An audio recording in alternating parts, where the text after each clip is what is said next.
mga kalakbay. Sobrang sama ng panahon dito ngayon sa sa Dagupan. Ito na yata yung epekto ni Aling Crising eh.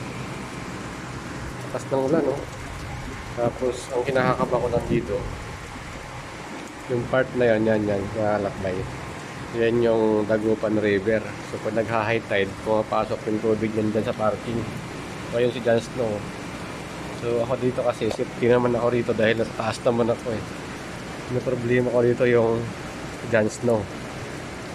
Sana wag mag-high tide at sana hindi rin magtagal yung ulan na to. Pero kanina pa to. Tsaka sobrang sama talaga ng panahon. Yan. Kasi alam yung Dagupan mga kalakbay, parang nakalutang nandun sa dagat eh. Kaya ang iniisip ko pa yun, may pumarada pa sa harap, sa tabi, kung paano ako makalabas na mabilisan dahil kung sakaling tumakas talaga yung tubig. Pero wag naman sana kasi dami niya, no? Dami sasakyan niya, no? May Land Cruiser pa yan, no? Oh, Land Cruiser yan, at saka Montero. May bago pang MUX, oh. So kahit na hindi naman bagong modelo yung atin na panghinayang pa rin pag nabaha, di ba? Sana wag mangyari. Sana humupa. Sana palisin muna ako rito. Kasi bukas akit na ako ng Baguio City kasi ramdam ko na yung dito. Yung panahon na hindi na maganda. So yun, kalmado pa naman yung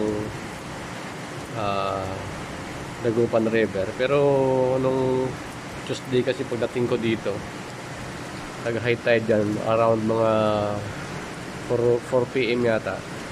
Yung dagat, yung tubig dagat, yun ang galing sa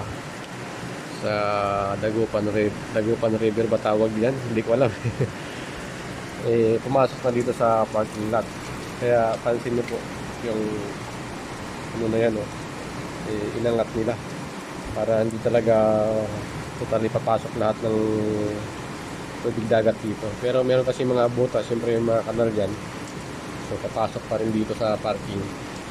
And sana wag lang wag lang mag-high tide at saka wag lang lumakas palalo yung ulan na to. Dahil mahirap pagka nabaha yung sasakyan at dito pa sa lugar na to na medyo may halong tubig alat pa.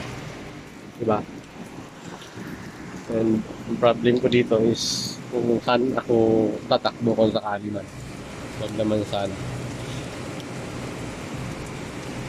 Yun, no? Pansin yung kalangitan talagang tsaka 5 o'clock pa lang, ang dilim na.